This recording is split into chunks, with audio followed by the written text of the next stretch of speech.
Hello everyone, in this video we see Henry Edward Bird's amazing checkmate. So without wasting time, let's move to the game. So this game was played in 1892 in England.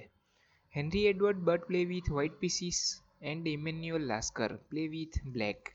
So Henry plays e4, e5, d4, e takes d4, c3, Danish Gambit, d takes c3, bishop to c4.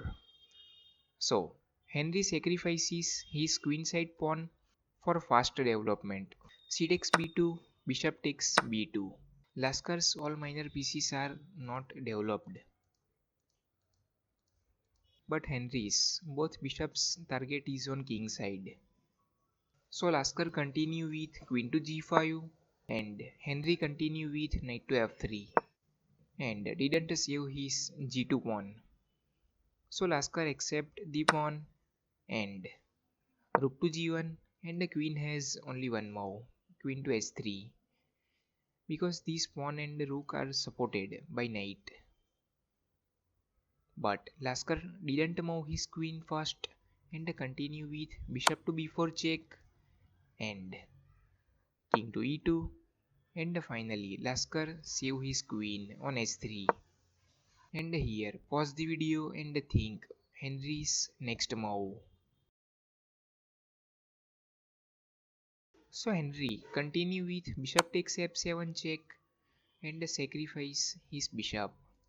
But Lasker couldn't take this bishop because if Lasker take this bishop, then immediately knight to g5 comes and Lasker would lose his queen with fork. So Lasker couldn't accept this bishop sacrifice. So Lasker moved his king on d8 and Henry continued with bishop takes g7 and Lasker couldn't save his rook.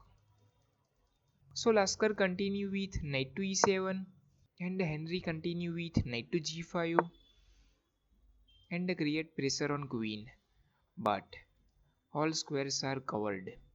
You can see that. And this third rank is also covered. So queen has only two options. Queen to h4 or queen takes h2. So Lasker save his queen on h4 and think final move of Henry. So Henry's final move, knight to e6 and checkmate. What a checkmate. This e8 square is covered by bishop and this pawn is pinned. So checkmate in just 12 moves. Thanks for watching and bye for now.